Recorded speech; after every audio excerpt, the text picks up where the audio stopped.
हूँ astrologer destiny का डाकिया है। वैदिक एस्ट्रोलॉजी में लोग पूछते हैं इस पे कैसे यकीन किया जाए। एक एस्ट्रोलॉजर के हाथ में क्या होना चाहिए? सबसे ऊपर क्या होना चाहिए? भगवत गीता, कर्म। फिर दूसरे हाथ में होनी चाहिए वृहद पराशर होरा शास्त्र। ये बता रही है कि कर्मों किस तरीके से आपके कौन से कर्म इम्पैक्ट कर रहे हैं, और ये वृहद पराशर होरा शास्त्र उन कर्मों को पढ़ने की एक टेक्निक है। परिवर्तन अपने पीछे तबाही छोड़ के जाएगा। पद्म पुराण के उत्तरखंड में रेफरेंस है रोहिणी शकट भेदन का, कि जब शनि प्रजापति ब्रह्मा के नक्षत्र रोहिणी में जाएंगे तो उस टाइम महामारी, युद्ध, जनता की परेशानी। अगर योगी जी प्रधानमंत्री बनते हैं तो कितने सालों तक उनकी सत्ता देखने को बोल दिया मैंने, ये भी कॉपी कर लिया। कर लिया। योगी जी के बारे में मैंने बोला है, नेहरू और मोदी जी के बाद सबसे लंबे समय तक भारतीय इतिहास में प्रधानमंत्री रहने वाले व्यक्ति होंगे। अयोध्या मोदी जी के हाथ में था, मथुरा काशी योगी जी के हाथ में। हम देखेंगे गांधी जो नाम है आपका या परिवार है, उससे जो हाथ का सरनेम है वो छिन जाएगा। विष्णु सहस्त्र नाम का पाठ कर ले, अगर समय मिले तो नीम करोली बाबा के दर्शन कराएं, वो साक्षात हनुमान जी का अंश है। आप दो चीजें कर लो, आपको जीवन में उन्नति और बहुत प्रोग्रेस मिलेगी, और किसी एस्ट्रोलॉजर के पास मेरे पास भी आने की आवश्यकता नहीं पड़ेगी।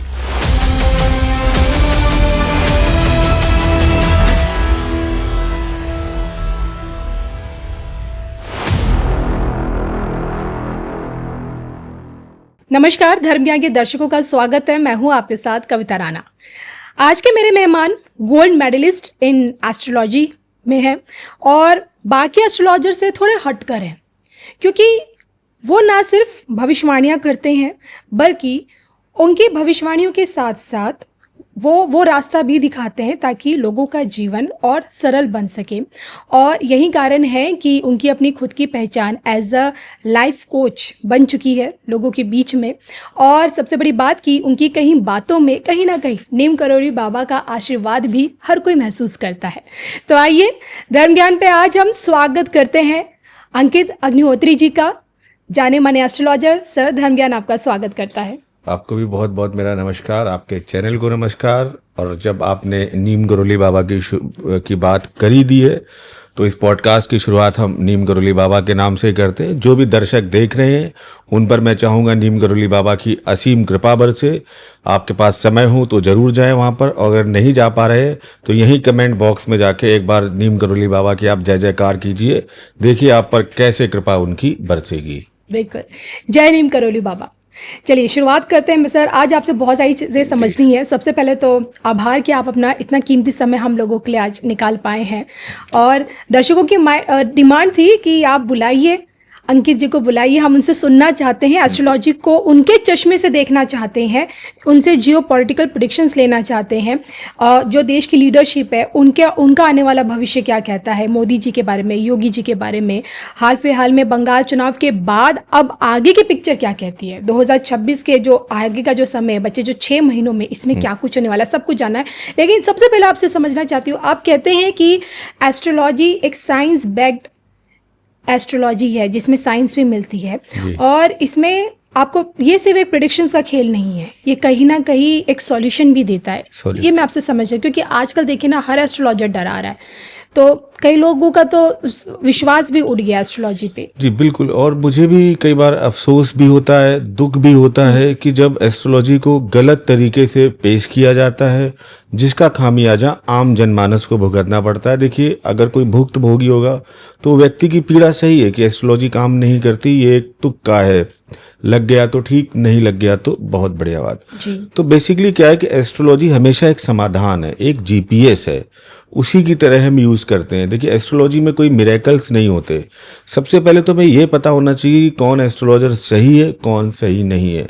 मेरे कुछ बेसिक पैरामीटर्स हैं जो आपको ना डराए, जो आपको कोई जेम्स रिकमेंड ना करे, जो आपको कोई बहुत महंगी पूजा रिकमेंड ना करे। और एस्ट्रोलॉजर की पहचान क्या हो सकती है? जिसने बहुत सारी अंगूठियां खुद ना पहन रखी हों, जिसने गले में बहुत सारी मालाएं ना पहन रखी हों, जिसने क्या कहते हैं ज्ञान को ज़्यादा ना दिखा के अपना बाहरी आवरण ज़्यादा मजबूत कर रखा हो कि भाई मैं एस्ट्रोलॉजर हूँ। देखिए ज्ञान एक ऐसी चीज़ है या समाधान एक ऐसी चीज़ है जिसके लिए बाहरी आवरण की आवश्यकता नहीं है। तो देखिए तो वही बात हो गई, एक डॉक्टर गले में मुंह में थर्मामीटर हाथ में डिप लगा के घूमता फिरे कि मैं डॉक्टर हूँ, ये वो बताने वाली आवश्यकता नहीं, वो डॉक्टर है। जी। तो जिसने खुद 10 अंगूठी हाथ पे पहन रखी, 20 माला पहन रखी, उसका ही भला नहीं, वो आपका क्या भला करेगा? यानी कि वो ऑलरेडी एक रॉन्ग पाथ पे है। उसको यही नहीं पता कि एस्ट्रोलॉजी किसी जेम्स से नहीं बदलती, एस्ट्रोलॉजी गले में कोई माला धारण कर लेने से नहीं बदलती। एस्ट्रोलॉजी है कर्म आधारित आपका एक ज्ञान। ओके। क्यों? क्योंकि आपके जीवन में जो कुछ घटित हो रहा है ये आपके कर्म ही है, उसके अलावा कुछ नहीं है। पहला तो ये कॉन्सेप्ट। दूसरा कि जो फिक्स कर्मा के थ्रू कर्माएं हैं उनका आप प्रायश्चित कीजिए, मेडिटेशन कीजिए, प्रार्थना कीजिए, उनसे उसमें रिलैक्सेशन मिलता है। कोई भी पूजा जो ऐसा कोई व्यक्ति आपके नाम पर कर रहा है संकल्प लेके, उसका आपको कोई फल नहीं मिलना। फल उसी पूजा का मिलता है जो आप 2 मिनट करते हैं। और एस्ट्रोलॉजी बिल्कुल एक तरीके से भविष्य फल कथन तो है ही नहीं, इसका नाम ही गलत है कि एस्ट्रोलॉजी से हम आपका भविष्य बताते हैं, बिल्कुल गलत है, रॉन्ग स्टेटमेंट है। और हर जो एस्ट्रोलॉजर बोल रहा है कि मैं आपका भविष्य बताता हूँ, वो एस्ट्रोलॉजर ही नहीं है, क्योंकि एस्ट्रोलॉजी में भविष्य फल कथन नाम की कोई चीज़ नहीं है। एस्ट्रोलॉजी में कर्म फल कथन। आपका जब जन्म हुआ एक रैंडम पोजीशन में कुछ प्लानिटरी पोजीशंस मिले, बट ये रैंडम नहीं था। ये भगवत गीता के अकॉर्डिंग जो एनर्जी वाला मामला है, जिसको हम कहते हैं एनर्जी कंजर्वेशन लॉ साइंस में, कि जो अब हम किसी बॉल को अगर ऊपर उछालते हैं तो कहा जाता है कि जो एनर्जी है ट्रांसफॉर्म होती है फ्रॉम एक फॉर्म से दूसरी फॉर्म में, ठीक है। यानी कि अभी काइनेटिक, स्टैटिक, इस तरीके से वो चेंज होती रहती है। इसी तरीके से भगवत गीता में बहुत साफ कहा गया है कि आत्मा का भी स्थानांतरण होता है, और आत्मा का स्थानांतरण हर जन्म में किसी नए शरीर में होता है। और जैसे बैलेंस शीट 31 मार्च को क्लोज होती है, तो जब आपकी मृत्यु होती है वो 31 मार्च की एक बैलेंस शीट क्लोज हो रही है, जहां पर आपका क्रेडिट या डेबिट जब 1 अप्रैल की नई बैलेंस शीट, यानी कि जो नया जन्म आएगा आपका, उसमें चढ़ाया जाएगा। अगर वो नेगेटिव है बैलेंस शीट, तो वो भी कैरी फॉरवर्ड होके आएगा। उसका प्रभाव क्या होगा? बिल्कुल आपका जो जीवन का एक जो प्रारब्ध है स्टार्टिंग का, वो डिसाइड होगा। माता पिता कैसे होंगे, परिवार कौन सा होगा, शरीर कैसा मिलेगा, स्वस्थ मिलेगा कि नहीं मिलेगा, और लाइफ का पैटर्न क्या है, ये आपको एक जीपीएस की तरह एक रोड मैप मिल जाता है। इसको हम कहते हैं प्रारब्ध, कि आपको इस जीवन में ये प्रारब्ध भोगना है। उसके बाद फिर आपको 3P कॉन्सेप्ट में हमेशा कहता हूँ, तो पहला P है, यही प्रारब्ध है। इसमें आपका कोई बस नहीं है। आप अपने माता पिता नहीं सेलेक्ट कर सकते। आप ये सेलेक्ट नहीं कर सकते कि मेरा जो अगला जन्म का शरीर होगा स्वस्थ होगा, गोरा होगा, काला होगा, भाई बहन कौन होंगे, या जीवन कैसा होगा। तो ये एक आपका प्रभाव आया कहाँ से? पास्ट लाइफ के जन्म से, जो भगवत गीता के अकॉर्डिंग। फिर आपको कुछ फ्री विल की लिमिट दी गई कि यहाँ पर आके अपने उस प्रारब्ध में आप कुछ सुधार कर लीजिए, अच्छा कर लीजिए या बुरा कर लीजिए। तो कई लोग उसको बुरा करते हैं, कई लोग अच्छा करते हैं जी। तो ये सेकंड P हो गया, पुरुषार्थ। थर्ड P फिर कि इस पुरुषार्थ को करने में हमें कोई बाधा ना आए।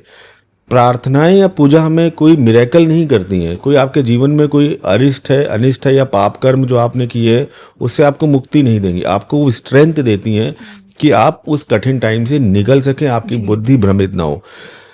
जिनका समय अच्छा चल रहा है उनको पूजा तो जरूर करनी चाहिए। क्यों? क्योंकि ये समय अच्छे वालों के लिए ये बताती है कि आपकी बुद्धि भ्रमित ना हो, आप नारायण का स्मरण ना भूलें इस अच्छे समय में, तो और आपका जीवन अच्छा। और जिनका बुरा है उनके इसलिए कि आप इस कठिन समय को निकाल पाए, जीवन में कोई नया रास्ता बने जो आपको आगे ले जाए। तो इस पूरे कॉन्सेप्ट पे काम करता है। तो मैं तो वही हूँ, हर बार शरीर का नाम बदलता है। जैसे कि अब मैं एक संत से मिला था, उन्होंने मुझसे पूछा, ये नहीं पूछा आपका नाम क्या है, उन्होंने पूछा इस शरीर का नाम क्या है इस बार। तो ये आपकी एक फिलॉसफी है जिसको हम हिंदू दर्शन कहते हैं। जैसे आप तो जो सोल है आपके अंदर, वो सोल बहुत पुरानी है। हर बार एक नया शरीर मिल रहा है, उस सोल को उसके कर्मों के अकॉर्डिंग अपने प्रारब्ध को भोगने वाला इंस्ट्रूमेंट, ठीक है। तो ये जो शरीर है इंस्ट्रूमेंट है। तो इस जीवन का बहुत ज़्यादा इम्पैक्ट आपके कर्म पर है। फिर फ्री विल लिमिट आपके वही अच्छे कर्म है जहाँ पर आप अपने जीवन को और बेहतर करते हो। तो पूरी लड़ाई जो चलती है हमारी, डेस्टिनी वर्सेस फ्री विल।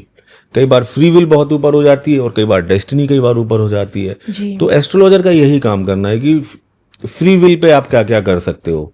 कि आपको जैसे पिच दी गई ना कि आप यहाँ खेल सकते हो, यहाँ खेल सकते हो, ये हमारे हाथ में, हमारा कर्मा। यहाँ आप खेलो, यहाँ खेलो, यहाँ खेलो। ये एरिया आपके लिए इस बार रिस्ट्रिक्टेड है क्योंकि आप यहाँ पर पाप कर्म आपके यहाँ पर आए, जिनको हम फिक्स कर्मा कहते हैं।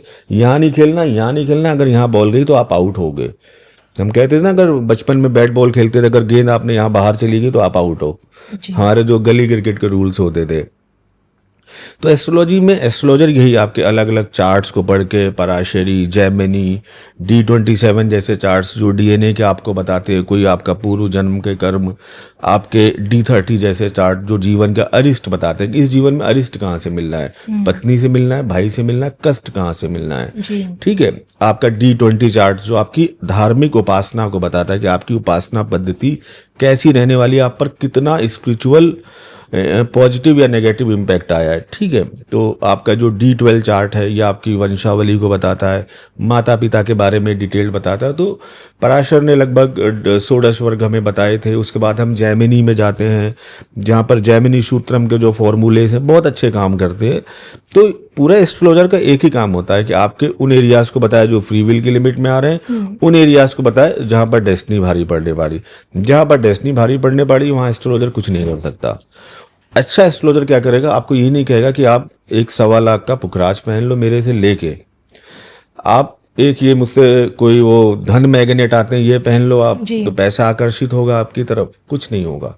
अगर सच्चा एस्ट्रोलॉजर, मैं KN राव सर का फॉलोअर हूँ, स्टूडेंट हूँ, उन्हें ईश्वर के समान मानता हूँ, उन्होंने यही सिखाया। अगर प्रारब्ध उसका जहाँ डिस्टर्ब है उसको सीधे भेज दो नारायण की शरण में कि ले भाई तू विष्णु सहस्त्र नाम का पाठ कर, देखो उनकी अगर कृपा हो गई तो ये जो राहु पीड़ित है यही अच्छे रिजल्ट देने लगा, क्योंकि नक्षत्र तारे कृष्ण के एक इशारे पर चलते हैं। महाभारत में इसका रेफरेंस है। जयद्रथ को मारने की प्रतिज्ञा ली थी सूर्यास्त से पहले, लेकिन नहीं मार पाए, सूर्यास्त हो गया, अर्जुन बाहर आए और ये प्रतिज्ञा हुई कि अपना भस्म कर लेंगे शरीर, लेकिन नारायण ने एक इशारा किया, सूर्य को वापस आना पड़ा। तो अगर नारायण की कृपा हो जाए तो फिर अल्टीमेट डेस्टिनी आपको काम करती है। तो ये पूरा एक पैटर्न है किसी चीज़ को समझने का। और मैं कहता हूँ कि मैं अपने लिए जो वर्ड यूज़ करता हूँ, एस्ट्रोलॉजर डेस्टिनी का डाकिया है, पोस्टमैन। ओके। आपके नाम की चिट्ठी लिखी हुई है, किस दिन खुलनी है और कब आपको पता चलना है। और कई बार जब आप कठिन समय में होते हैं तो वो चिट्ठी खुलती है, जो आपको एक आश्वासन देती है, जो आपको एक सहारा देती है, आपको एक मोरल बूस्टअप देती है। निकल जाएगा ये समय। समय की देखिए सबसे अच्छी खासियत है, वो रुकता नहीं है, निकल जाता है। यानी कि आप अपने आप को ज्योतिष नहीं भविष्य का डाकिया समझते हैं। और जैसे प्रारब्ध का डाकिया, जो आपको एक ड्यूटी अलॉट की गई कि आप इसको बता दो कि ये दिक्कत आ रही है, ये दिक्कत रहेगी, इसके लिए आप नारायण की शरण में जाएं और ये दिक्कत आपकी सॉर्ट आउट हो सकती है, बस इतना।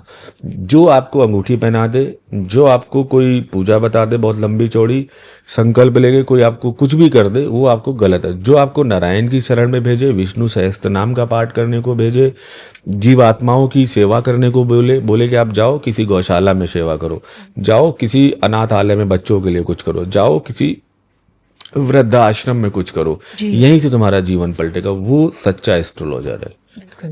तो देखा, मैंने कहा था ना आपसे कि अंकित जी से समझेंगे एस्ट्रोलॉजी को, लेकिन एक अलग चश्मे से, और मेरे को उम्मीद है कि आपको भी समझ आ रहा होगा मेरे साथ साथ। अब आगे बढ़ते हैं और ये भी बताइए ना कि एस्ट्रोलॉजी की क्या कोई उम्र होती है? वैदिक एस्ट्रोलॉजी में लोग पूछते हैं, इस पे कैसे यकीन किया जाए? उम्र यानी आप क्या आयु से संबंधित? आयु से कितनी पुरानी है हमारी वैदिक ये 5000 साल पुरानी तो कम से कम है। देखिए मैं कहता हूँ कि ये एक एस्ट्रोलॉजर के हाथ में क्या होना चाहिए, सबसे ऊपर क्या होना चाहिए? भगवत गीता, कर्म। फिर दूसरे हाथ में होनी चाहिए वृहत पराशर होरा शास्त्र। ये बता रही है कि कर्म किस तरीके से आपके कौन से कर्म इम्पैक्ट कर रहे हैं, और ये वृहत पराशर होरा शास्त्र उन कर्मों को पढ़ने की एक टेक्निक है। तो आप जाएंगे महाभारत में जाएंगे, कृष्ण और कर्ण का संवाद है। कर्ण बहुत अच्छे एस्ट्रोलॉजर थे और कृष्ण तो थे ही नारायण। तो कृष्ण और कर्ण का संवाद होता है, वो यही कहते हैं कि आपका जो कर्ण, तुम तो बहुत अच्छे एस्ट्रोलॉजर हो, ये रेफरेंस आपको मिलेगा। और यहाँ पर कहते हैं कि आपको पता है कि ये जो प्लानेटरी कॉम्बिनेशन चल रहा है इसमें राजा का विनाश है, तो आप तो दुर्योधन के साथ हो और फिर आप इस तरफ क्यों जा रहे हो?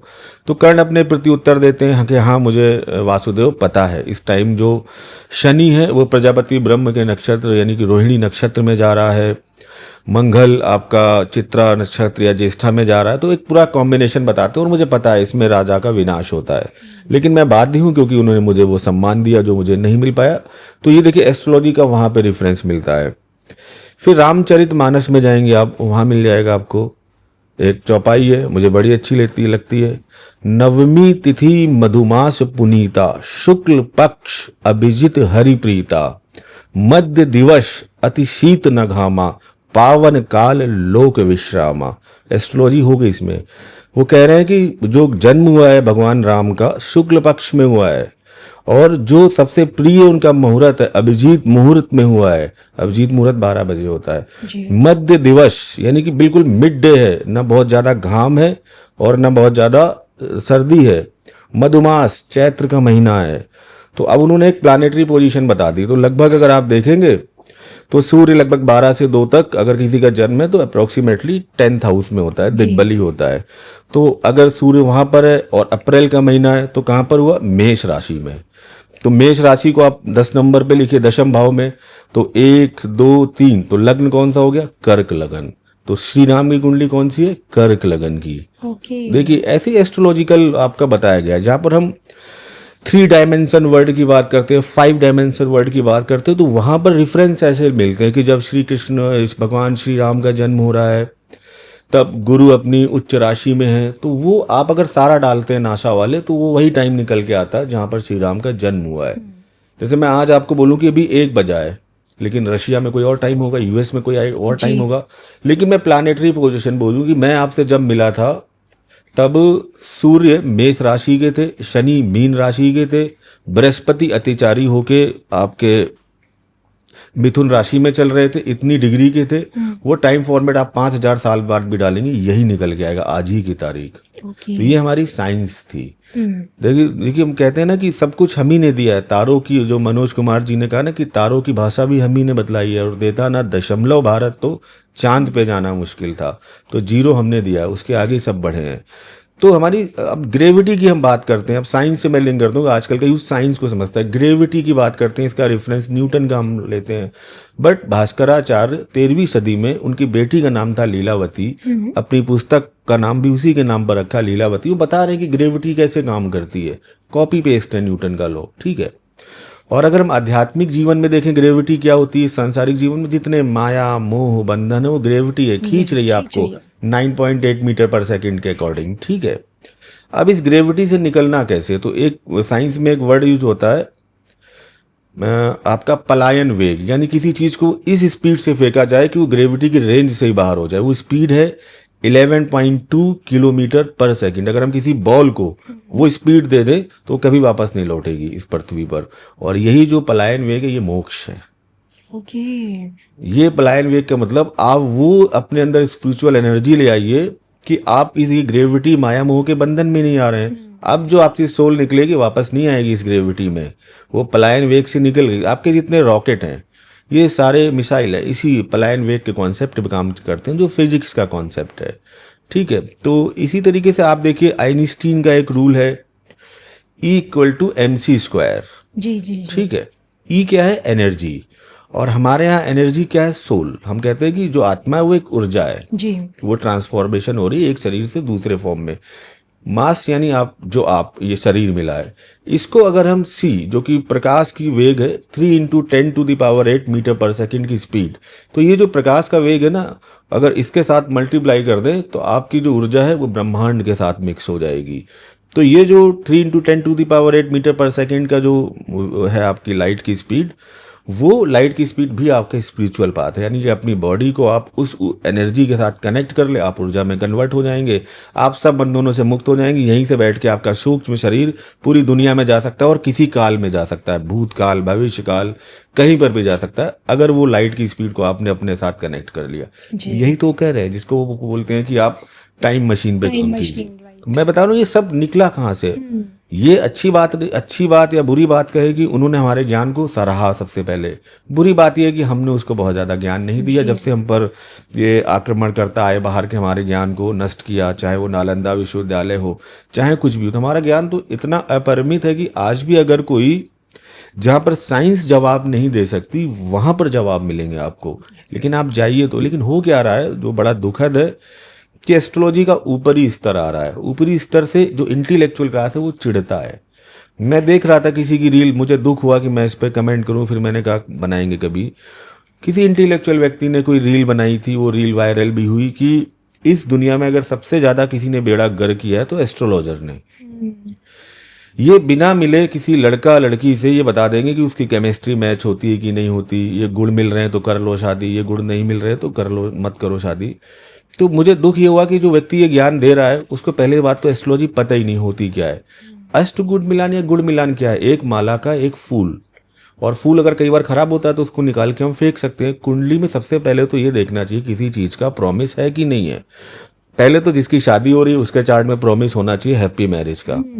दूसरा, जिसके साथ शादी हो रही है उसके चार्ट में भी हैप्पी मैरिज का प्रोमिसेस होना चाहिए। D30 चार्ट में शुक्र पीड़ित नहीं होना चाहिए, सप्तमांश पीड़ित नहीं, ऐसे बहुत सारे कैलकुलेशन है। अष्टकूट मिलान उसका 1% पार्ट है। 12 गुण, 10 गुण, 5 गुण कोई मायने नहीं रखते। अगर कुंडली बहुत अच्छी मैच्ड है और दोनों के प्रोमिसेस बहुत अच्छे हैं, बढ़ जाइए आगे। तो मैं वही कह रहा हूँ, जो ज्ञान दे रहा है वो उन्हीं के पास गया होगा जिन्होंने ऐप से निकाल के बता दिया होगा कि 28 गुण मिल गए शादी कर लो, 12 गुण मिल गए आप शादी मत करो। तो इसलिए जो अधूरा ज्ञान डाइवर्ट हो रहा है लोगों की तरफ, तो वो चिढ़ रहा है। अधूरा ज्ञान एस्ट्रोलॉजिस्ट का, वो मुझे लगता है कि वो कहीं ना कहीं खतरनाक है, और ना सिर्फ लोगों के लिए जो उनके पास जा रहे हैं बल्कि इस देश के लिए भी। और चलिए, तो अपने समझ में आ गया है कि एस्ट्रोलॉजी एक तरह से भविष्य का आईना है। बिल्कुल। और इसकी उत्पत्ति भी हमारे देश से ही हुई है। अब अगर बात करें हम दुनिया में जो चीजें चल रही हैं, मुझे याद है कि इस वक्त आपकी भविष्यवाणी भी काफी वायरल हो रही है। जियो पॉलिटिकल प्रेडिक्शंस आप करते हैं, जिसमें आप साफ कह चुके थे कि युद्ध विराम अभी लगा है, लेकिन ये युद्ध विराम लंबा खींचने वाला नहीं है। जो फर्स्ट टाइम सीज फायर हुआ था तो मैंने कहा था ये नहीं चलेगा। देखिए, ये बिल्कुल वैसे ही काम करती है। तो हम साइंटिफिक अप्रोच कर रहे हैं कि अगर आज से 50 साल पहले ये प्लानिटरी पोजीशंस आई थी तो क्या क्या हुआ था।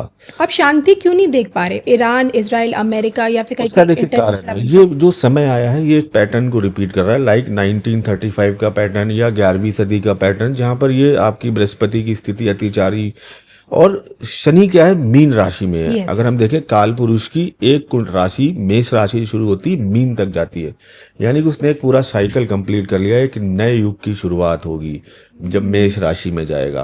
तो ये ट्रांसफॉर्मेशन का समय है। और पद्म पुराण के उत्तरखंड में रेफरेंस है रोहिणी शकट भेदन का, कि जब शनि प्रजापति ब्रह्मा के नक्षत्र रोहिणी में जाएंगे तो उस टाइम महामारी, युद्ध, जनता की परेशानी, और पूरा इसका रेफरेंस है ये बातचीत है दशरथ, और दशरथ को इन्फॉर्म करने के लिए बोल रहे हैं भगवान शिव नारद जी को कि आप दशरथ जी को इन्फॉर्म कर दीजिए कि ये ट्रांजैक्शन हो रहा है। तो जो जैसे होता है ना, जो अपना कदम उठाना चाहें उठा सकते हैं। तो उसमें साफ साफ बोल रहे हैं इसमें युद्ध होगा, महामारी होगी, रक्तपात होगा और पूरी तरीके से ट्रांसफॉर्मेशन होगा। तो उस टाइम ड्यूरेशन में दशरथ जी को इन्फॉर्म किया जाता है, लेकिन दशरथ जी उस टाइम शनि के साथ प्रार्थना करते हैं कि आप इस ट्रांजिट को मत करें जी। दशरथ कृत शनि श्रोत इसीलिए पढ़ा जाता है, तो वो टल गया था। लेकिन यहाँ पर जब जब ये हुआ है पैटर्न हमने देखा है, फर्स्ट वर्ल्ड वॉर के टाइम, सेकेंड वर्ल्ड वॉर के टाइम, आपका बांग्लादेश वाले फाइट के टाइम, 71 के टाइम, 2000 के आसपास करगिल अटैक, संसद पर हमला, और एक और थे हमारे Saddam Hussain, George W Bush, उन पर पूरा ट्रांसफॉर्मेशन कर रहे थे, ये सारा चल रहा था। इराक था वो, इराक जी, हाँ, तो ये सारा चल रहा था। तो अभी देखिए रोहिणी शकट भेदन का एक टाइम आ रहा है धीमे धीमे, और वो होता है ट्रिगर पॉइंट। तो अभी जो पोजीशंस चल रही है वर्ल्ड वॉर की, ट्रम्प की बात कर लीजिए, लियो एसेंडेंट के व्यक्ति, पीड़ित मून एंड आपका सन पूरी तरीके से उनको रिफ्लेक्ट परेशान करके रखेगा। मैंने अभी बोला भी था मार्च में कि उन पर अटैक होगा, उन पर अटैक होगा। मैंने फिर बोला भी अक्टूबर में फिर अटैक होगा।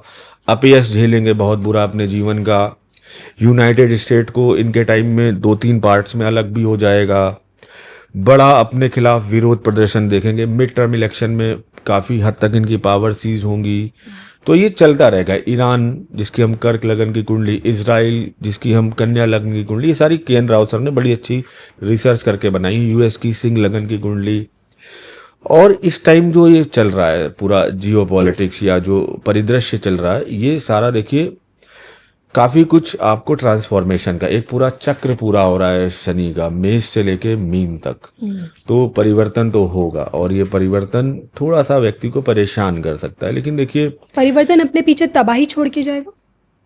तबाही को हम नेगेटिव वर्ड बोलेंगे, लेकिन हम इस परिवर्तन को ये बोलेंगे एक ट्रांसफॉर्मेशन होगी, एक नई शुरुआत होगी, एक नए युग की शुरुआत हो सकती है।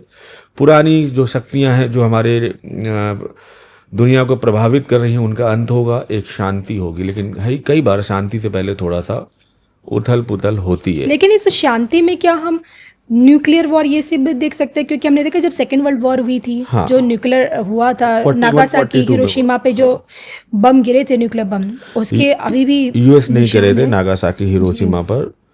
और ये आपका देखिए तो इसमें जो लड़ाई शुरू हुई थी अचानक एक दिन में बम नहीं गिर गया था, ये 35-36 से लड़ाई शुरू हो गई थी जब इटली ने इथोपिया पे अटैक किया था। यही सेम पैटर्न चल रहा था 2025 वाला। तो ये भी अभी तो नहीं होगा, 28-29 तक तो मुझे नहीं दिखता है। इसका ट्रिगर पॉइंट आएगा 2029 में। तो उस टाइम देखिए मैं ये कह सकता हूँ कि न्यूक्लियर अटैक तो मुझे नहीं दिखता, जो क्योंकि न्यूक्लियर अटैक के लिए एक बात बोली जाती है वो हल्की शक्ति के नहीं साथ पूर्ण शक्ति के साथ ही इस्तेमाल करेगा और उसका प्रभाव आसपास की जगह पर और कई 50 वर्षों 100 वर्षों तक पड़ता है।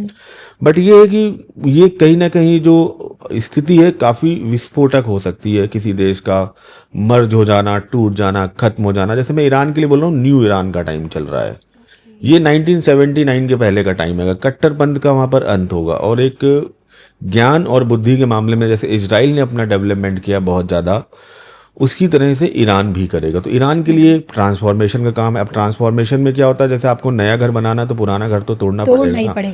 तो ये तोड़ने वाला की बात कर रहे हैं, क्या ये ट्रांसफॉर्मेशन हमारे देश भारत के लिए नहीं होगा कुछ? भारत में अभी जैसे हमने कहा भी है कि 15 मई के बाद ऑपरेशन सिंदूर 2.0 आपको दिखेगा। भारत इस बार जो पाकिस्तान जिसकी मेष लग्न की कुंडली है, बुध की अंतर दशा चल रही है, बुरी तरीके से हमला करेगा भारत। हालांकि भारत शुरुआत नहीं करेगा। पाकिस्तान की कुंडली अगर हम देखते हैं तो 4th हाउस में मेलेफिक प्लैनेट का इम्पैक्ट ज्यादा है और एक पार्ट में वो टूट चुका है 71 में, वो अभी एक बार और टूटेगा कम से कम बलूच वाले पार्ट में, पीओके वाले पार्ट में। और इसमें भारत पूरी तरीके से मजबूती के साथ कार्यक्रम करेगा। भारत पाकिस्तान का मैं कहूं तो मुंह तोड़ जवाब देगा। मैं तो वो दिन देखने को तैयार हूं और मुझे दिखता है मेरी आंखों से वो दिन कि जब आसिम मुनीर सर झुकाकर बैठ के सरेंडर पे साइन कर रहे होंगे एग्रीमेंट पे, जैसे आपके 71 पे किया गया था। ये होगा भारत। पिक्चर हमें 27 में दिखेगी। ये पिक्चर आपकी भी 15 मई से शुरू है, 26-27 में आपको देखने को मिलेगी कि आप आसिम मुनीर को सर झुकाकर, वहां तख्ता पलट भी होगा मैं भी बोलूं। और इस एक टाइम से एक तरीके से देखिए ऑलरेडी वहां पर जो शहबाज शरीफ है उनका कोई बहुत ज्यादा है नहीं। जो बात हो रही है ट्रम्प की, आसिम मुनीर से हो रही है। बस वो एक है कि किसी तरीके से इस टाइम वहां पर क्राइसिस इतने ज्यादा हैं, पेट्रोलियम क्राइसिस, खाने के क्राइसिस के भी वो तख्ता पलट का सोच नहीं रहे। बहुत जल्दी वहां पर तख्ता पलट होकर आसिम मुनीर डायरेक्ट पावर में भी आ जाएंगे। अभी इनडायरेक्ट में तो है ही वो डायरेक्ट पावर में आपको आते हुए दिखेंगे और उसके बाद वो भारत को परेशान करेंगे, क्योंकि उनको क्या चाहिए, अटेंशन चाहिए, अमेरिका से पैसा चाहिए, पड़ोसी देशों से हेल्प चाहिए। तो उसके लिए क्या करना है, पड़ोसी को छेड़ दो आप, भारत को, सारे आपके साथ हो जाएंगे, आपको फंड मिलना शुरू हो जाएगा, दुनिया को आप डाइवर्ट कर सकते हैं। तो ये कंडीशंस आएंगी। तो क्या मैं इससे इस तरह से जोड़ सकती हूँ? देखिए ना, जब 19 का इलेक्शन आया लोकसभा का, हमने सर्जिकल स्ट्राइक देखी, फिर 24 से पहले एयर स्ट्राइक जो पुलवामा वाला भी हुआ था, फिर अभी देखिए पहलगाम भी हुआ। अब मैं आपसे जानना चाहती हूँ, यूपी का चुनाव है, आप कह रहे कि जो युद्ध विराम खींची हुई थी रेखा वो टूटेगी भारत और पाकिस्तान के बीच में। यूपी चुनाव से ठीक पहले हमें लगेगा कि भारत पाकिस्तान के बीच में चौथी बार जंग होने वाली है फ्रंट फुट पे, या उसके आसपास हम जरूर होते हुए देखेंगे। उस इलेक्शन से 15 मई के बाद टाइम स्टार्टेड, मोस्ट प्रोबेबली सितंबर अक्टूबर तक और एक्सट्रीम पर होगा। आई थिंक उसी टाइम आपका कोड ऑफ कंडक्ट भी लग जाएगा, इलेक्शन का नोटिफिकेशन भी आ जाएगा। तो ये पॉलिटिकल रीजन तो मैं इसमें नहीं लिंक कर सकता, मैं एस्ट्रोलॉजिकल रीजन ही लिंक करता हूँ कि ये संभावनाएं चल रही। तो ये मैच हो सकता है यूपी इलेक्शन के टाइम कि कोई बड़ी स्ट्राइक हो पाकिस्तान पर, कोई बड़ा अटैक हो। तो ये कोई इंसिडेंट में मान सकता हूँ कि पॉलिटिकली ये लिंक हो रहा है, बट एस्ट्रोलॉजिकली तो डेफिनेटली होना है। आपकी गिनती ऐसे एस्ट्रोलॉजर्स में आती है जो अभी से मुख्यमंत्री योगी आदित्यनाथ को प्रधानमंत्री के तौर पर देखते हैं, और आप तो पूरे दावे के साथ डंके की चोट पर बताते हैं। इसके पीछे की कैलकुलेशन आज आप धर्म ज्ञान के सामने भी बता दीजिए। देखिए, हमने जब योगी आदित्यनाथ की कुंडली कैलकुलेट की, सिंह लगन की कुंडली है, शुक्र की महादशा 2024 से चल रही है, 20 साल चलती है। अभी शुक्र में शुक्र आया, उसके बाद अभी सूर्य आएगा, उनका शुक्र भी दशम में बैठा है, सूर्य भी बहुत अच्छी स्थिति में है। और भी जैमिनी एस्ट्रोलॉजी से आत्मकारक और जो जैमिनी चर दशाएं हैं, मंडूक दशाएं हैं, उनका हम जब डिटेल्ड एनालिसिस करते हैं तो वो व्यक्ति को डेस्टिनी ने कुछ बड़े काम सौंपे हैं। वो डेफिनेटली आपका जो यूपी इलेक्शन है ये तो बीजेपी जीतेगी। तो या तो इस इलेक्शन से 1-2 महीने पहले या इस इलेक्शन को जिताने के बाद 2-3 महीने 4 महीने बाद योगी जी का जो ट्रांसफ़र होगा दिल्ली की तरफ, यहाँ पर मुझे वो टाइम लगता है मई जून से जुलाई अगस्त तक का, जब भारत में राष्ट्रपति के चुनाव भी चल रहे होंगे। और देखिए मोदी जी थोड़ा सा भी अंतर्कलह और थोड़ा सा कॉन्फ्लिक्ट और थोड़ा सा अंतर्द्वंद पार्टी मामलों में उलझेंगे। वृश्चिक लग्न की कुंडली है और इस समय उनके साथ अभी राहु की दशा का एक्टिवेशन होने वाला है, मंगल की दशा समाप्त होने वाली है, Rahu retirement, 12th house, graceful retirement, सारी चीज़ों को दिखा रहा है। तो एक हम ये कह सकते हैं कि उस टाइम जो उनका मन तो नहीं होगा, लेकिन मोदी जी को जाना पड़ेगा और योगी जी को आना पड़ेगा, भारत के प्रधानमंत्री भी बनेंगे। तो उस टाइम मोदी जी भारत के राष्ट्रपति वाला जो पद है उसको ग्रहण करेंगे और एक पॉलिटिकल इम्यूनिटी होती है वो उनको मिल जाएगी। तो ये मेरी प्रिडिक्शन बहुत पुरानी है 2024 को। उसके बाद तो अब देखिए हर व्यक्ति ने योगी को प्रधानमंत्री और मोदी जी को राष्ट्रपति बना दिया है। मैं चाहता हूँ अगर मेरी तरफ से कोई अच्छी चीज़ जा रही है, लोग कॉपी कर रहे हैं, तो अच्छी चीज़ कॉपी करें, भगवान करे ऐसा हो। लेकिन कोई ये कॉपी नहीं कर पा रहा है कि अगर योगी जी प्रधानमंत्री बनते हैं तो कितने सालों तक उनकी सत्ता देखने को बोल मिलेगी। दिया मैंने, ये भी कॉपी कर लिया लोगों कॉपी ने, कर लिया 20 साल कम से कम, 20 साल 2044 तक कहीं नहीं जाने वाले। योगी जी के बारे में मैंने बोला है, नेहरू और मोदी जी के बाद सबसे लंबे समय तक भारतीय इतिहास में प्रधानमंत्री रहने वाले व्यक्ति होंगे। अयोध्या मोदी जी के हाथ में था, मथुरा काशी योगी जी के हाथ में। हम देखेंगे स्वर्णिम युग आएगा सनातन का, हिंदुत्व का। के.एन. राव सर ने तो बहुत पहले बता दिया था कि अयोध्या में राम मंदिर का निर्माण होगा, भारत में सनातन हिंदुत्व अपनी एक्सट्रीम लेवल पर आएगा। उसकी शुरुआत हो चुकी है और योगी जी उसके ध्वजवाहक के रूप में आगे जाएंगे। और अभी हमने बहुत सुंदर दृश्य देखा था सनातन या धर्म पताका को मोदी जी को लहराते हुए। हम तो चाहेंगे काशी में, हम चाहेंगे मथुरा में वही जो धर्म पताका है, एक भगवाधारी व्यक्ति उसको लहराते हुए दिखे, और ये शायद सनातन के लिए सबसे गौरवमयी क्षण होगा। जब यही भगवाधारी हमारी देश की यही लीडरशिप जब सोचे ना कि जब गल्फ देशों में जाएगी, भारत का प्रतिनिधित्व करेगी, तब का माहौल कैसा होगा। अब सोचा कि मुस्लिम कंट्रीज के साथ किस तरह के कोई फर्क नहीं पड़ता। स्वामी विवेकानंद यही भगवाधारी वस्त्र धारण करके 1893 में शिकागो में गए थे। केवल पहली लाइन बोली थी, my dear brother and sister. तालियों की गड़गड़ाहट से अमेरिकियों ने अपना दिल उनके हाथ में मतलब पसार दिया था, हर अमेरिकन न्यूज़पेपर में, हर जगह। तो भगवा की तो शान रही है और शान बढ़ेगी। जो लोग अभी तक अनभिज्ञ थे इस सनातन से, इस भगवा से, इसको जानेंगे, नतमस्तक होंगे। भारत विश्व गुरु या जो ज्ञान का गुरु है वो जरूर बनेगा। यहाँ पर अभी भी लोग आते हैं, ये और बढ़ेगा, लोग सीखने आएंगे, जानने आएंगे। अभी क्या है कि देखिए हर चीज़ में कुछ अच्छे और बुरे लोग होते हैं, तो कई बार कोई गलत मैसेज भी चला जाता होगा। बट मुझे लगता है कि जैसे स्वामी विवेकानंद ने बहुत हमारे सनातन को आगे बढ़ाया, वही प्रैक्टिकल अप्रोच के साथ हमारे योगी जी भी करते हैं। यूपी में हमें बहुत अच्छा प्रशासन मिलता है। हमने वो यूपी भी देखा है जहाँ पर लॉ एंड ऑर्डर बिल्कुल था ही नहीं, जहाँ पर हर थाने में किसी विशेष पार्टी का प्रभुत्व होता था। तो आज कम से कम सुख से यूपी के लोग रह सकते हैं, मैं जानता हूँ।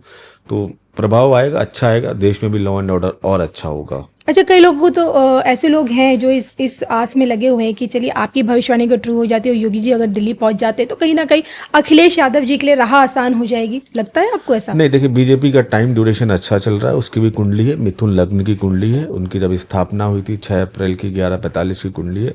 के.एन. राव सर के द्वारा दी गई कुंडली है। उस कुंडली के अकॉर्डिंग उनकी दशाएं ठीक चल रही हैं। तो मुझे 27 का इलेक्शन तो मैंने बोल ही दिया, वो जीत रहे हैं। तो अभी अखिलेश यादव तो विपक्ष में ही रहेंगे 27 के इलेक्शन के बाद। अखिलेश यादव की कुंडली में कभी देखा अपने मुख्यमंत्री बनने 27 के का बाद दोबारा जो से इलेक्शन हो तो मे भी उसमें कुछ अच्छा कर पाए। बट अभी 27 के इलेक्शन में उनका कुछ सीटें बढ़ जाएं या कम हो जाए, मतलब वो इम्पैक्ट नहीं है कि वो सत्ता को काबिज कर सकें, वो योग अभी नहीं है। और वही योग देखिए कांग्रेस का तो मैंने बता ही दिया है। 1979 की कुंडली के अकॉर्डिंग जब कांग्रेस आई की स्थापना हुई थी, ये पार्टी और टूटेगी। पर गांधी हाथ से, गांधी जो नाम है आपका या परिवार है, उससे जो हाथ का सरनेम है वो छिन जाएगा और इसमें टूट फूट शुरू होगी। कांग्रेस का भविष्य थोड़ा सा कठिन है। और देखिए इसमें कुछ लोग ऐसे हैं कि वो अगर छोड़ दे तो शायद बेहतर हो जाए। जैसे गांधी परिवार अगर कांग्रेस को छोड़ दे, बख्श दे, तो शायद कुछ उनका प्रारब्ध अच्छा हो जाए। फिलहाल तो इसको बोलते हैं रसातल की ओर है गांधी परिवार भी और कांग्रेस भी। अच्छा देखिए, मैंने तो आपकी जितनी प्रेडिक्शंस देखी हैं किसी के मुख्यमंत्री बनने की, किसी की सरकार के बनने की, एकदम सटीक जाती है।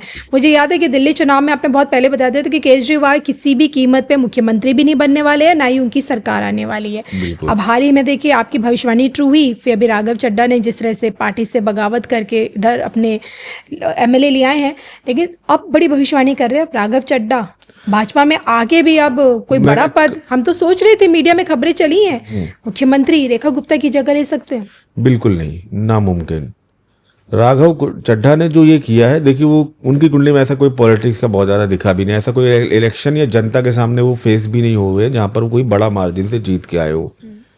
कृपा से दी गई कुर्सी थी जिसका उन्होंने गलत उपयोग किया। गलत उपयोग के कारण ये चले जरूर गए बीजेपी में।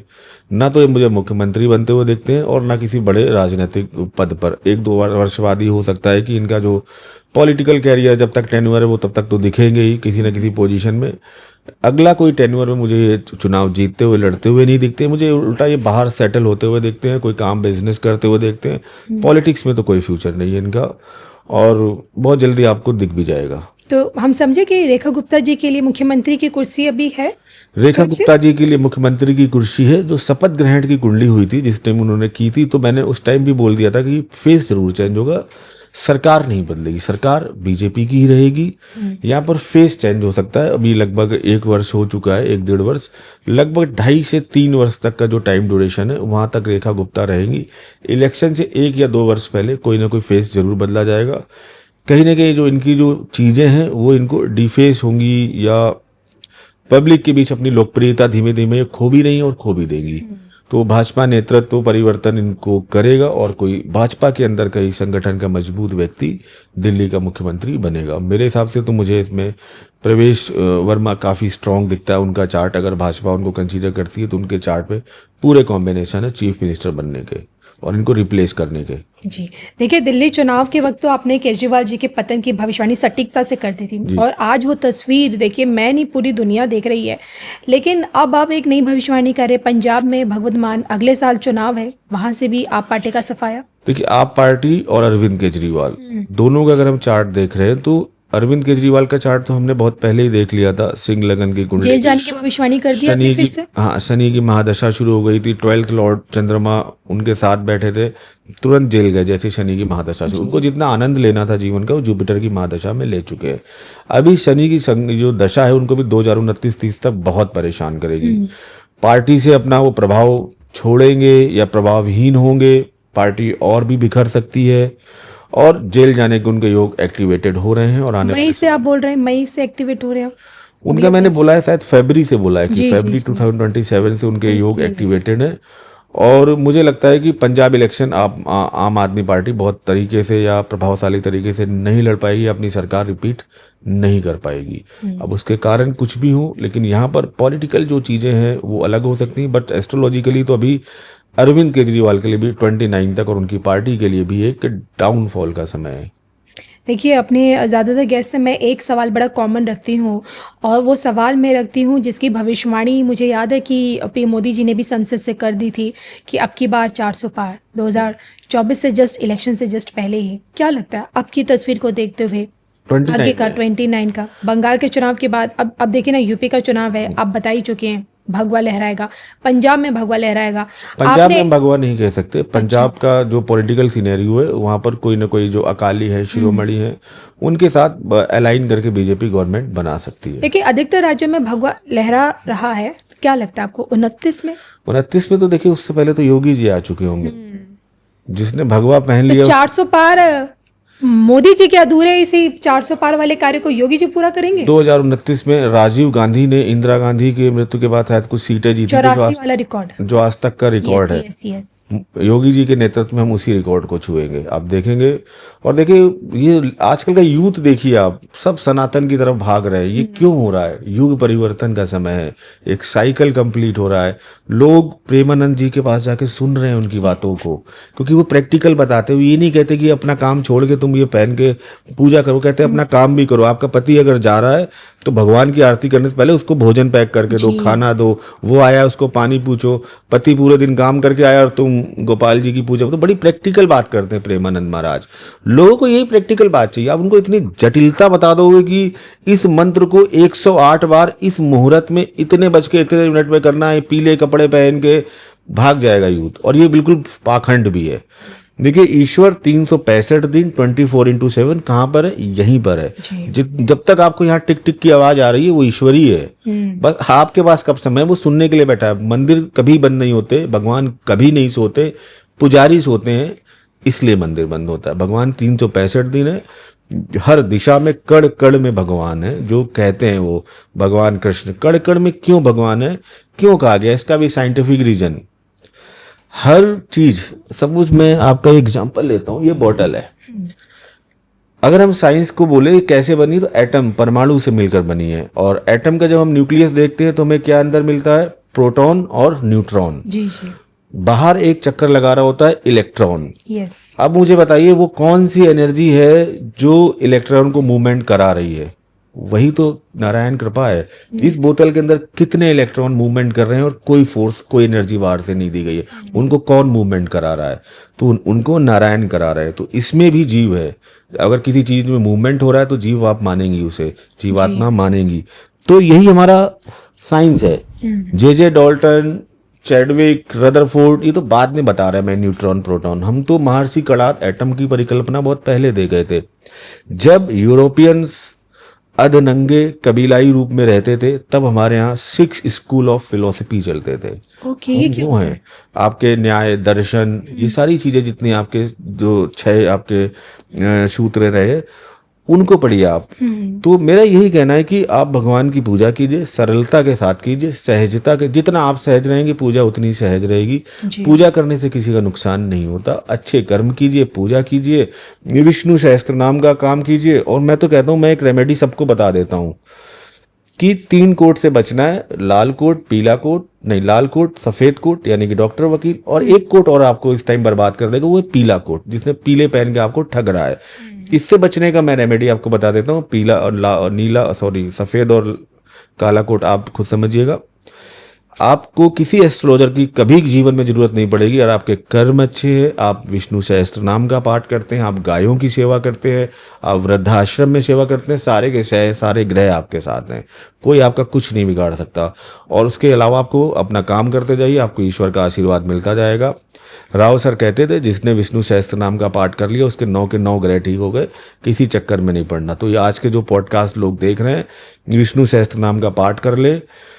अगर समय मिले तो नीम करोली बाबा के दर्शन कराएं, वो साक्षात हनुमान जी का अंश है। आप 2 चीजें कर लो, आपको जीवन में उन्नति और बहुत प्रोग्रेस मिलेगी। और किसी एस्ट्रोलॉजर के पास मेरे पास भी आने की आवश्यकता नहीं पड़ेगी। मैं खुद बोल रहा हूँ, आप मेरे पास मत आओ अगर आप ये कर रहे हो। अगर ये नहीं कर पा रहे हो तो फिर तो मैं भी कुछ नहीं कर सकता, मेरे पास भी आने की आवश्यकता नहीं है जी। आप मेरे पास तब आओ जब ये 2 चीजें आप करते हो। बिल्कुल, यानी कि 100 बात की एक बात ये कि सेवा भाव ही आपके ग्रह नक्षत्रों को बदल सकता है, आपके भविष्य को, आपकी नियति को बदल सकता है। जब बात सेवा भाव की आती है, यानी कि कर्म की आती है, तो मन में एक ही शब्द आता है, कर्म फलदाता शनिदेव, न्यायाधीश। अब मुझे लगता है आपके लिए तो बहुत इंपॉर्टेंट होंगे वो, क्योंकि आप तक की जो अभी तक मैंने बातों को समझा है, तो मुझे लगता है आप कर्म आधारित एस्ट्रोलॉजी पर काम करते हैं। बिल्कुल बिल्कुल, कर्म आधारित ही है और सब कुछ एक दूसरे के साथ ऋणानुबंधन के कारण जुड़े हैं। आप और हम बैठे, ये भी हमारा ऋणानुबंधन है। कभी हम बैठे होंगे, कुछ आपको देना, कुछ मुझे लेना बाकी रह गया होगा। प्रत्येक व्यक्ति जो मिल रहा है, नारायण कृष्ण ने कहा है, कुछ भी अकारण नहीं होता, जो हो रहा है उसका एक कारण है। कर्ता मैं हूं, कारक तुम हो, ठीक है। तो शनिदेव से बिल्कुल पहले तो डरना नहीं चाहिए। वो कर्म फलदाता आपने बोल दिया, तो वो स्कूल के उस मास्टर की तरह है, मैथ वाले मास्टर की तरह। हमेशा गणित वाले, मैथ वाले मास्टर को बहुत सख्त माना जाता था कि वो आके कुटाई उटाई कर देते थे आते ही क्लास में। तो होता क्या है कि आपने जैसे कर्म किया वैसा। 7.5 में भारत के 70% प्राइम मिनिस्टर पर लोग प्रधानमंत्री बने हैं। महेंद्र सिंह धोनी ने 7.5 में ही दोनों वर्ल्ड कप जीते हैं। ठीक है, तो 7.5 अब लोग डरा देते इसकी, तो यार तुम्हारी तो 7.5 शुरू हो गई तो अभी तो कुछ मत करना। 7:30 वो समय होता है जब आपके कर्मों का फल मिलने का, यानी कि कर्म विपाक, कर्म आपके अब परिपक्व हो चुके हैं, यानी एफडी पूरी आपकी हो चुकी है, Mature हो अब चुकी है। मिलने वाला है। ओके। तो जो आपने किया है वो मिलेगा। तुलसीदास ने कहा है, कर्म प्रधान विश्व रचि राखा, जो जस करे वो तस फल चाखा। तो अब मिलेगा, अच्छे किए अच्छे मिलेगा, बुरा है बुरा मिलेगा। अच्छे में आपको और अच्छा करना चाहिए, बुरे में वो आपको थोड़ा सा पिटाई विटाई करके आपको ये सिखाएंगे कि करो, घर से निकलो, अब तक लेटे तो ऐसी स्थितियां कर देंगे कि आप निकलो। तो जैसे भी शनि अमावस्या भी आ रही है, जी। तो यहाँ पर शनि अमावस्या में मैं लोगों को कहूंगा कि उस दिन दशरथ कृत शनि स्रोत का पाठ करें। शनि देव पर बहुत ज़्यादा तेल चढ़ाने की जगह मैं कर्म को मानता हूँ, और शनि देव लेबर क्लास को रिप्रेजेंट करते हैं, श्रमिक वर्ग को। जी।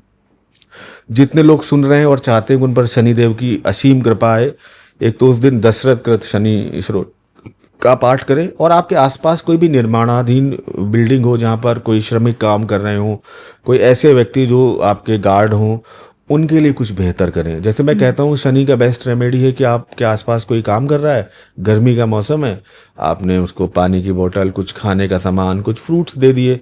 तो आप ये उस दिन जरूर करो। आप अपने सिक्योरिटी गार्ड के लिए कर सकते हैं, आपके आसपास कोई काम कर रहा है उसके लिए कर सकते हैं, उस दिन ये रेमेडी कीजिए।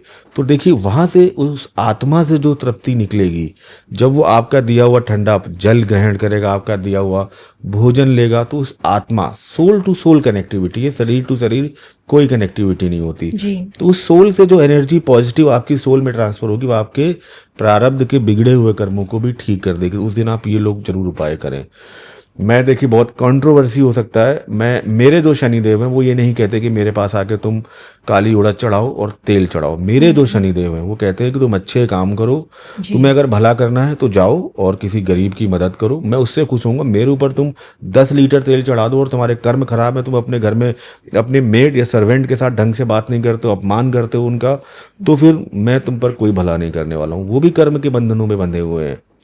तो कहा गया ना कि शनि उच्च का होने के लिए आपको कुछ नहीं करना। जिस दिन आपके अंदर राम की तरह सबरी, जो उनका भक्त करती थी, उनके जूठे बेर खाने की सामर्थ्य आ जाए आपका शनि, तो प्रैक्टिकल में जिस दिन आपके नीचे या जो भी आपके अधीनस्थ व्यक्ति काम करता है, या जो आपके घर में आपको डोमेस्टिक हेल्प में मदद करते हैं लोग, जिस दिन उनको गले लगाने की आपके अंदर सामर्थ्य आ गई, जिस दिन उनको और अपने में कोई अंतर नजर नहीं आता, उनके साथ आप भोजन उनकी थाली में बैठ के कर सकते हो, वो शनि की बेस्ट रेमेडी है। उनके वेलफेयर के लिए कुछ कर सकते हो, वो शनि की बेस्ट रेमेडी है। आप करो, लेकिन आपके अंदर अहम है, ईगो है, तो मैं तो यही कह सकता हूँ कि अपने नीचे के लोगों के साथ बहुत अच्छा व्यवहार रखिए, उनके वेलफेयर के लिए कुछ कीजिए, जो आपकी सामर्थ्य हो जरूर कीजिए। देखिए, आपने इस पूरे पॉडकास्ट में ये तो समझा दिया कि कर्म को कैसे ठीक किया जा सकता है और कर्म से एस्ट्रोलॉजी कैसे जुड़ी थी। जाते जाते बस दर्शकों के लिए धनवान बनने का क्या उपाय है आपकी एस्ट्रोलॉजी में? देखिए, धनवान बनने के लिए तो फिर मैं यही कहूँगा कि लक्ष्मी कर्मशील व्यक्तियों के यहाँ की दासी है, ये कहा गया श्लोक है। तो सबसे पहले तो कर्मशील बनिए। बिना कर्मशील भी ये बने, कोई लक्ष्मी मंत्र आपके काम नहीं आएगा, कोई आपको धन मैग्नेट काम नहीं आएगा, कोई इलायची, कोई तेज पत्ता कहीं भी रख लो, कुछ नहीं होगा, कोई धन पोटली, कोई तेल धन बढ़ाने वाला जो बहुत सारे लोग, कुछ नहीं आएगा। आप मूर्ख बन रहे हैं, धनवान तो वो हो रहे हैं आपको मूर्ख बना के। सबसे पहले तो कर्मशील बनिए, और कर्मशील के लिए आपको अगर भटकाव की स्थिति में है तो आप विष्णु सहस्त्र नाम का पाठ करें, माँ लक्ष्मी की आराधना करें, वो आपको रास्ता दिखाएंगी कि आप घर से निकलो, और आपको वो ऊर्जा देंगी कि आप लोगों से मिलो, आपके काम बनने शुरू होंगे। तो पहली चीज है कि कर्मशील बनो। दूसरी चीज है कि उस कर्मशीलता को पूरा करने के लिए ईश्वरीय शक्ति का सहारा लो, विष्णु सहस्त्र नाम का सहारा। बुद्ध की रेमेडी में बहुत अच्छी बताता हूँ, गौशाला में सेवा करना शुरू करो। तीसरी सबसे जरूरी है कि 365 दिन वो करनी पड़ेगी वो चीज। 366वें दिन रिजल्ट आ जाएगा, जो मैं हर जगह बोलता हूँ, वो है 365 दिन। No Sunday, no Monday, no holiday, no complaint, सर झुका के काम। 366वें दिन भाग्य, नसीब, रिजल्ट आपके घर का पता पूछते हुए आपके घर पर आएगा और आपको डिलीवर करेगा थाली में रख के सोने की, लीजिए। तो 3 चीजें कीजिए। मूर्ख मत बनिए, कोई धनवान नहीं बन सकता, न कोई बना सकता। आपके कर्म आपको धनवान बना सकते हैं, ईश्वर की अनुकंपा आपको बना सकती है, आपके द्वारा किया गया प्रयास, और कई बार किसी की प्रार्थनाएं, और हमें जीवन में कम से कम एक चीज जरूर कमानी चाहिए, कुछ ऐसे लोग कि उनको जब पता चले कि मैं संकट में हूं, तो वो आपके लिए दुआ कर रहे हो, यार इस इंसान का बुरा नहीं होना चाहिए। होता है ना, हमारे जीवन में भी ऐसे लोग होंगे, आपके जीवन में भी ऐसे लोग होंगे, यार इनके साथ बुरा नहीं, हे प्रभु जो थोड़ा बहुत करना है मेरा कर दो, इनको निकाल दो इस संकट से, ये बहुत अच्छे इंसान है। तो जीवन में ऐसे कृत्य जरूर करने चाहिए कि आपके पीछे कुछ हाथ हमेशा दुआओं के लिए जुड़े हों, हाथ जोड़कर आपके लिए प्रार्थना करो, इस व्यक्ति का अनिष्ट ना हो। और जिसने ये कमा लिया और जब दूसरे आपके लिए दुआएं करते हैं तो वही आपकी असली अर्निंग और वो आपके जीवन को बदलती है। जब आप अपने लिए नहीं मांग रहे हो, 100 लोग आपके लिए हाथ जोड़ के मांग रहे हैं कि इस व्यक्ति के साथ गलत ना हो, वो व्यक्ति कह रहा है कोई बात नहीं, जो होगा देखेंगे। तो ये कमाई आपकी बहुत ज़रूरी होती है। देखिए मेरे पूरे पॉडकास्ट में बस यही मैंने समझाने की भी कोशिश की है। किसी भी चमत्कारिक दावे को मैं पूरा नकारता हूँ, किसी ऐसे व्यक्ति को नकारता हूँ जो आपकी डेस्टिनी बदलने का वादा करता है। जी। जो कुछ है आप ही नर हैं, आप ही नारायण हैं, अपने आप को नारायण के हाथों में सौंप दीजिए। बड़ी अच्छी लाइन है कि अब सौंप दिया इस जीवन का सब भार तुम्हारे हाथों में है, जीत तुम्हारे हाथों में है, हार तुम्हारे हाथों में, मुझ में तुझ में भेद है इतना, मैं नर तुम नारायण, मैं तुम्हारे हाथों में है, संसार तुम्हारे हाथों में। तो जिसके हाथों में संसार है उसी के हाथों में आप चले जाओ ना, क्यों इधर उधर भटक रहे हो। बिल्कुल। तो अंकित सर से जो भी हमने आज सीखा आज के इस पॉडकास्ट में, मुझे ये तो समझ आ गया है कि कुछ ना कुछ नया सीखने को हमें मिला है। और बस जाते जाते सर आपका एक सुंदर सा संदेश धर्म ज्ञान के दर्शकों के लिए।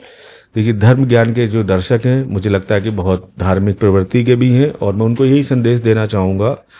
सबसे पहले तो मैं चाहूँगा जिन्होंने मेरे जीवन को बदला, जिन्होंने मेरे जीवन में वो आध्यात्मिक चेतना दी।